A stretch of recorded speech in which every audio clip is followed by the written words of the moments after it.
It's another edition of the Hornet Spotlight. Welcome, everyone. I'm Mark Janes, and we're happy to have with us the latest inductee into the Beech Grove Hall of Fame. We welcome Stacy Lingelbaugh, who is a 1991 graduate of Beech Grove High School.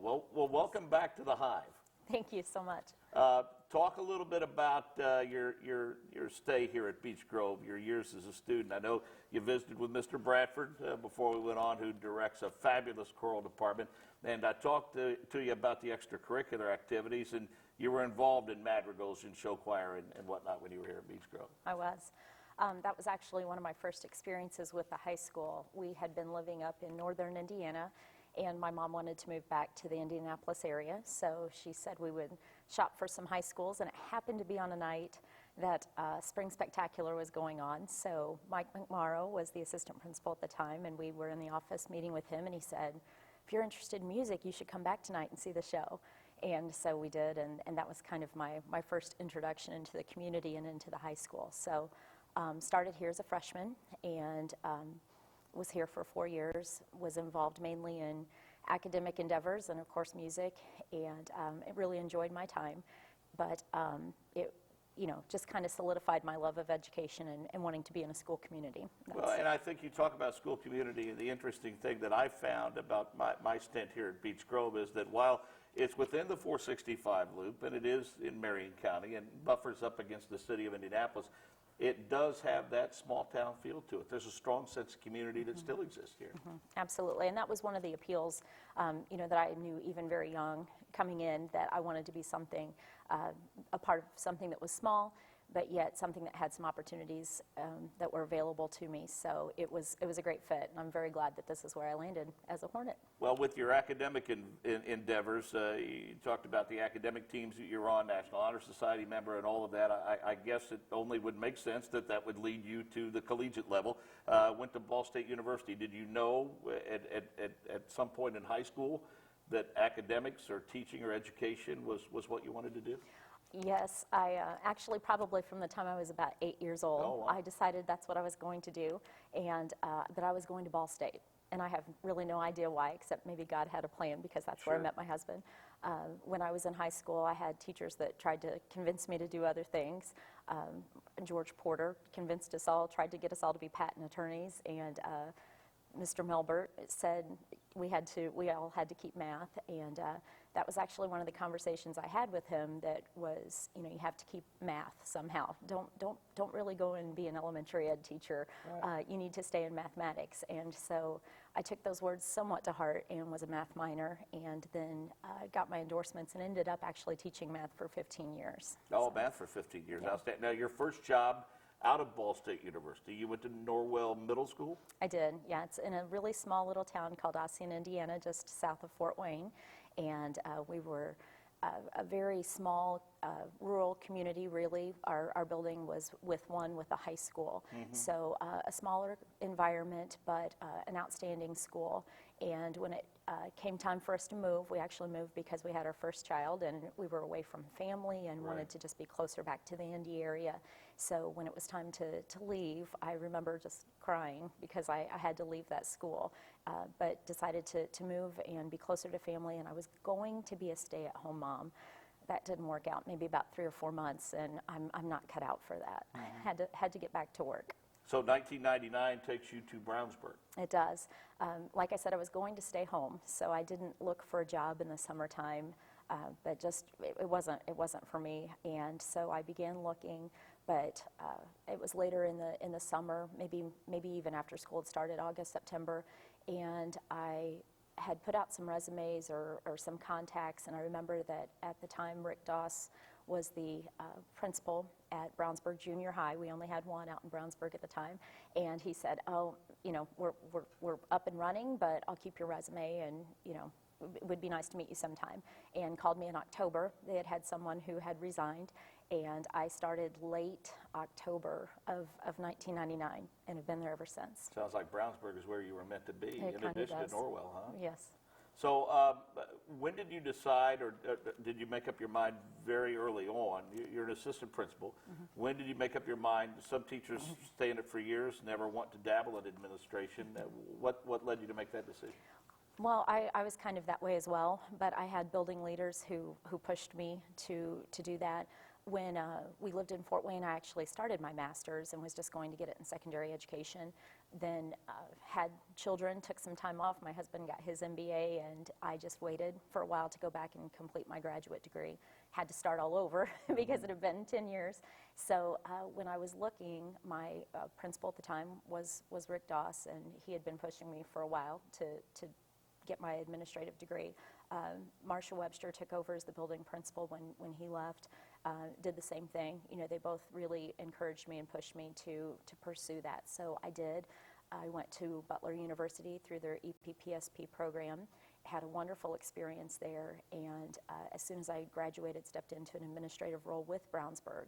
I was in charge of their math department for grades 6 through 12, and enjoyed that position immensely, but timing-wise, they had an assistant principal who left the high school to move on to another district, and the opening was there, and I interviewed and was very blessed to get the spot. Yeah, and I think I've often said this in buildings. I think it speaks well for young teachers, especially who come on board, that see administrators that started out as teachers in that building. That gives them an idea that, you know, there's an opportunity for growth and advancement, but it also gives them an idea that's a pretty good place to work. Yes, it is. I can't imagine being anywhere else. In fact, as I was finishing my degree, my husband kept saying, "You're going to put some resumes out, you're going to look for a job, you know, you need to be in administration." And I was very reluctant because I truly did not want to leave my district. I loved Brownsburg, and the original administrative position I said I took over the math department was actually a brand new position that was created among the core departments. So I was the first person in that position. So it wouldn't have even been available, you know, the years before. Right. So it, again, was like it was meant to be, because I had just finished, was just able to have that, and it was just available. Well, people may not be aware that aren't involved in education that vice principals, assistant principals, whatever the title is, I think more or less nowadays it's assistant more so than vice. That's kind of a dated reference. But they all have specific responsibilities. So what are your specific responsibilities as an assistant principal at Brownsburg High School? Well, we are structured a little bit differently than probably many, if not all, of the high schools around the area, in that we have a team concept. So in our building of about 2,300 students, we have 4 assistant principals. We are each in charge of a cohort of students. So I'm in charge of team 2016, which means that as they came into the building as freshmen, we had a team of 4 people working together: an assistant principal, guidance counselor, academic coach, and administrative assistant. We will work together with that team throughout their 4 years at the high school, working toward graduation, obviously, in the year 2016. That means that I'm responsible not only for the discipline, which is what people typically think of when they think of assistant principal, but also for their academic progress as well. So we watch credits, we make sure that kids are on track for academic honors diploma, we make sure we're in compliance with IEPs and 504s. Anything basically that touches the life of the student, I'm maybe not directly responsible for, but responsible for making sure that our team is on track and that our students, therefore, are on track. The other flip part of that is just as being a building administrator, we have a wonderful principal, Brett DeGay, who puts a lot of trust in us and a lot of responsibility on us for helping make sure that we are meeting our goals professionally as a building. We have teacher evaluations, of course, that we work with, staff meetings, PLCs. So the things that you might typically think of just as a building level, we have those responsibilities in addition to the team of around 600 kids that we lead. How many years has this program been in place? This is the 3rd year for that. How's it been received so far? It's amazing. Not only do I think the parents in the community like it, because now they have a contact person. They know that it's always going to be the same people that they work with throughout the 4 years that they're there. But also our data is amazing. Our results have just been outstanding for our graduation rate, for our AP results, for our ECA scores.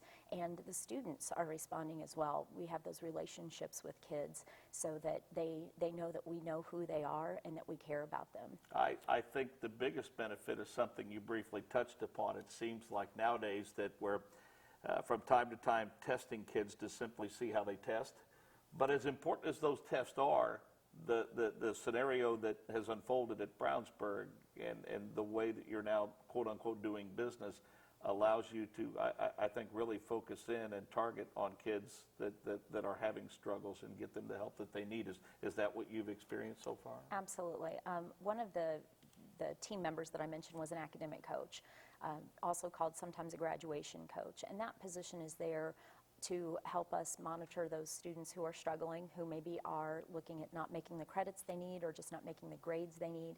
And that not only goes for those who may not pass a class, but those who are looking to maintain that C-, for that 3.0 GPA to get that academic honors diploma, or just for the student who is taking a higher level class and struggling and needing some extra attention and some tutoring there. So we are able to really take a look and keep an eye, again, not only on those ones that are maybe just struggling to meet basic levels, but also those ones who have higher academic goals. What are we doing to make sure they're on track? Are they getting the courses they need to get into the colleges they want, because of just their entrance requirements? And so no longer are they just a sea of over 2,000 kids, but we're pinpointing and targeting and just really watching a certain group for ourselves. I guess my final question would be, how much have things changed in just the time that I would say you've been at Brownsburg? Is there any one thing you can hit on? There's been tremendous growth in that school district, certainly. With at the middle school level, the elementary school level, that trickles up, if you will, to the high school eventually. But is it the fact that you've been able to maybe maintain or maybe redevelop one-on-one, more personal contact with the academies that you've developed, even with the size of the school? I think that's been an outstanding thing. This is just really my third year in the high school setting. I was in the middle schools for our district before then, and I have seen a lot of growth in the community. Like when I first began at Brownsburg, we had the one junior high, and now there are two very large middle school buildings. But I would say probably as a corporation, that the single most important thing we've implemented has just been our professional learning communities and our PLCs that we've done with the early release Wednesdays, and that's helped our scores and our results across the district, as well as, like you said, that personal piece, that relationship piece with teachers really knowing their students and where they need help and assistance and enrichment the most. Well, on a personal note, how's it feel to be a Hall of Famer? I'm stunned and a little bit of disbelief of that. I ask you, I'm like, you do know what I do, right? I'm not curing anything. I'm not setting out to set the world on fire. Well, I'm not saying this to be self-serving. I mean, we have broadcasters, we have media members, we have bank presidents, we have law enforcement officers, we have attorneys. We have a lot of professional people in that Hall of Fame, but none of those people have a job as important as an educator. And on behalf of the Beech Grove Alumni Association at Beech Grove High School, welcome to the Hall of Fame. You'll be out there forever. Oh, wow, thank you. How about Thanks that, so huh? much. That's truly an honor. Thank you. Congratulations to you. It's well-deserved from what we understand. Talking to Mr. Bradford, obviously, he got here quick. Any stories you want to tell about Mr. Bradford while you have the forum to do so? I mean, he's not here to defend himself. That is true, and that is tempting. But since he's not here to defend himself, I'll let that go. Well, Brownsburg's lucky to have you. Congratulations again. Thanks so much. We want to give you the list of activities for the month of October. Yes, we said the month of October. The end of the quarter comes up October the 4th, so moms and dads, pay attention on the computer. Make sure that you check those grades and give us a call or email any of our staff members or teachers if you have any concerns at all. The 9th will be School Picture Retake Day. Believe it or not, it's time for postseason for high school sports already. Here are some of the sectional dates for you. The boys tennis sectional is October the 2nd. The 7th begins the boys soccer sectional. The girls will begin soccer sectional play on the 8th. Boys and girls cross country sectional action on the 15th. Volleyball on the 24th, and believe it or not, the first week of sectional play for boys high school football is the 25th. Some of the intersession activities coming up. They start the 15th, around the 15th of October. Again, you can get more information by visiting the high school website. There's credit rescue, there's a wrestling youth camp, Learn to Swim program, and PSAT, very, very important, PSAT administration.